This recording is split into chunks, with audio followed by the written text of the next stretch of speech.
What is going on, boys and girls, ladies and gentlemen? The ACMJS Gamer here. Today we're here to look at some articles based around Assassin's Creed. I know, shocker. These articles kind of broke the internet gaming-wise because there were rumors of the state of play and what was happening.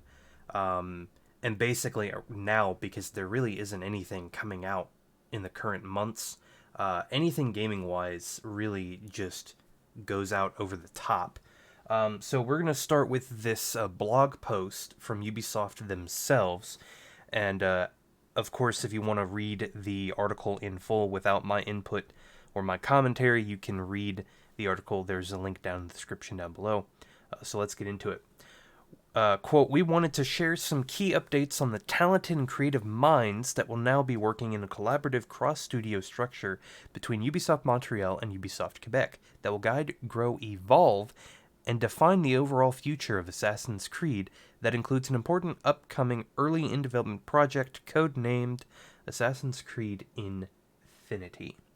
So this is basically just saying that they're taking one franchise and they're putting it between two studios. And if you're not aware of how the development of Ubisoft works, typically you would have one studio would produce a game and then the other studio would produce a game. And in between that, they would be working on the next game. And this was famous for the last trilogy because the people that worked on Assassin's Creed Origins are the same people that worked on Assassin's Creed Valhalla, and the same people that worked on Odyssey, are the same people that worked on Syndicate, so on and so forth. So basically, there was competition between both of the studios, and a lot of the OG fans preferred the studio that made Origins, Black Flag, and Valhalla, and then another side really preferred Syndicate, Odyssey, those games.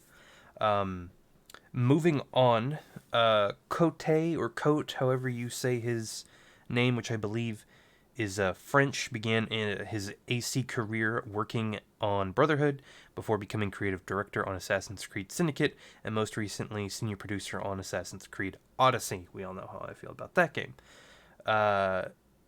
Etienne Olanier, I have no idea how to pronounce that. Brand director for Assassin's Creed for the last 10 years. I don't even know what that means. What does it mean to be a brand director?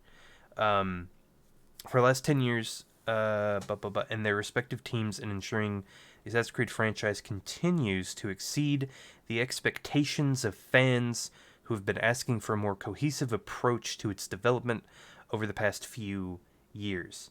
Now, it's kind of funny because that statement is contradictory, because they haven't quote exceeded expectations in any way. As a matter of fact, this past trilogy, they've done the complete opposite, because there's nothing in this current trilogy besides what happened in Valhalla, and that's the only thing that connects to the original trilogy. On top of that, the only blah blah blah. Oh yeah, sorry, train of thought. On top of that, the only cohesive thing players have been asking for is a consistent storyline. So unless they somehow end up managing to either bring all of the past games together, or they completely start over from the beginning, we'll never get a consistent storyline. Unless they decide to kind of, sort of, start over. Moving on. Quote, Dumont was previously world director on Assassin's Creed Syndicate at Ubisoft Quebec before becoming creative director on Assassin's Creed Odyssey. Again, we all know how I feel about that. So one half of the creative directors worked on one of the most divisive games in the previous trilogy. You have a lot of people that really liked the Ezio trilogy and would love for them to go back to that style of game. A lot of people that liked the Ezio trilogy really liked Assassin's Creed 4. And then you have the people who like the current trilogy with Valhalla and Odyssey being the more RPG-esque type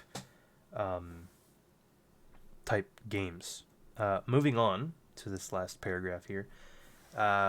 Rather than continuing to pass the baton from game to game and between studio to studio, We profoundly believe that this is an opportunity for one of Ubisoft's most beloved franchises to evolve in a more integrated and collaborative manner that's less centered on studios and more focused on talent and leadership, no matter where they are within Ubisoft. So they're basically saying it's a giant collaborative effort. I think that's going to be a bad idea. There's a reason that they divided the studios, and there's a reason that fans liked one studio over another. Now they get to blame two studios for one mistake instead. And we have another article that I'm going to go through here. It's a short article. I really like the person who wrote this article. They seem very, sarcastic, which is my type of humor. This article came out after the one we just read. As if Assassin's Creed games weren't already a bottomless pit of stuff to do, Ubisoft now wants to literally make a never-ending entry in the series, Infinity. The aptly codenamed Assassin's Creed Infinity is set to be a live service game that will evolve and expand over time, according to a new report from Bloomberg. Now, pause. When they say Bloomberg, they really mean Jason Schreier.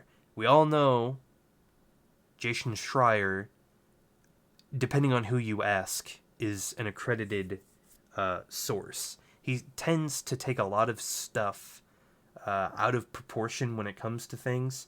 So anything that you read from Schreier, just take it with a grain of salt if it doesn't turn out. Moving on.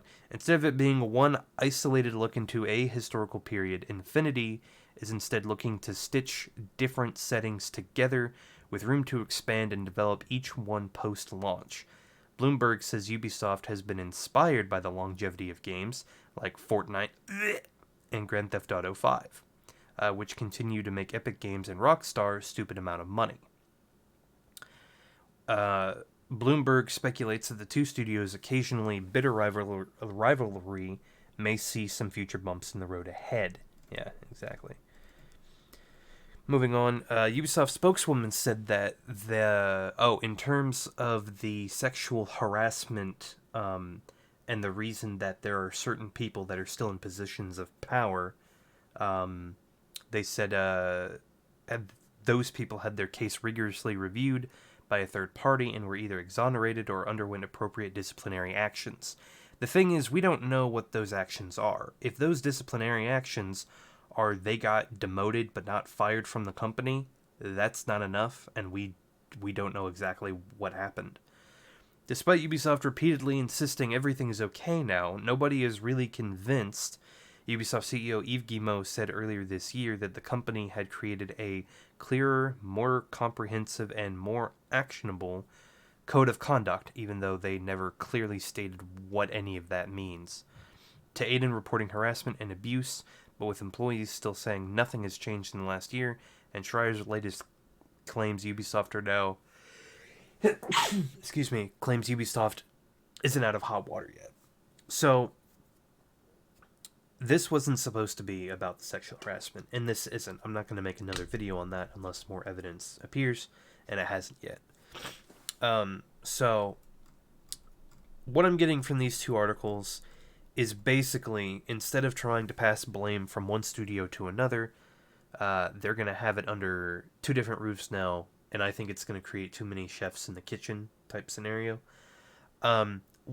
One cool thing I think that they could do is, instead of spending potentially years of development on one game that is mediocre at best and has a weird long storyline, I think they're going to try to go with seasons, where they have seasons of content, kind of like how they're doing with Valhalla.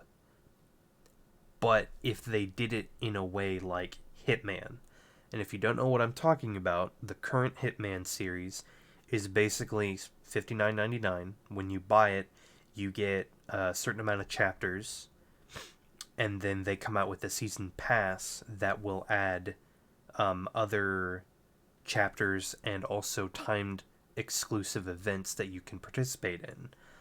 I am of the belief that would be interesting for Assassin's Creed to do.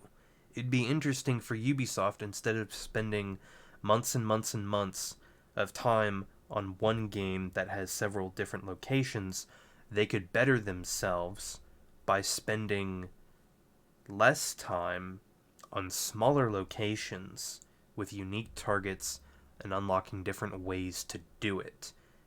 Basically, what I'm thinking is the last game that had, I think it's called the sandbox type missions, where you can execute your target however you want, but there are different ways and achievements that you can do it in the game. I think the last game that did that was Unity. And it would be basically at the end of every, I forget what it's called. At the end of every chapter of the game in Unity, you would have a black box mission. I think that black box, sandbox, same thing. I don't know. Where you had different opportunities to go and kill a person. So this would essentially be taking the giant end missions of Unity and putting them out there as a set package, and then somehow weave the story of all of the targets into one cohesive thing.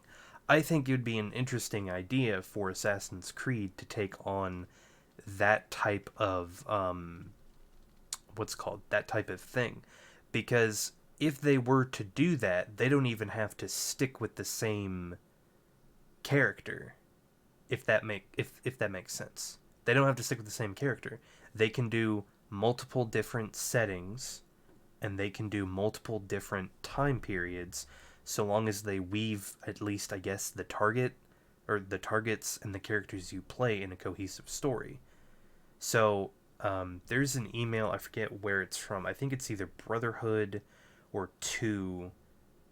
There's an email with like a huge list of locations that they have that they could have cross-checked, and a bunch of them have already been done. I think that like Istanbul and Egypt, and there's a whole lot of other ones that were on there that they hadn't done, but like China and Japan were on there. And I'm just like, whatever time period you want, they could easily do it in the Hitman style, and that would be an interesting type of game to play. I would be interested in doing that if I knew that they were going to do a quote-unquote cohesive story around it. But I'm at the point with Assassin's Creed now where I'd rather just watch somebody else play it instead of me paying my money afterhand. If I had waited and not played Valhalla, if I had just watched somebody play it on YouTube or watched somebody stream like the entire thing beforehand, I wouldn't have bought it. But that's it for now. Thank you guys for watching. Check out the articles if you want to read the whole thing down below.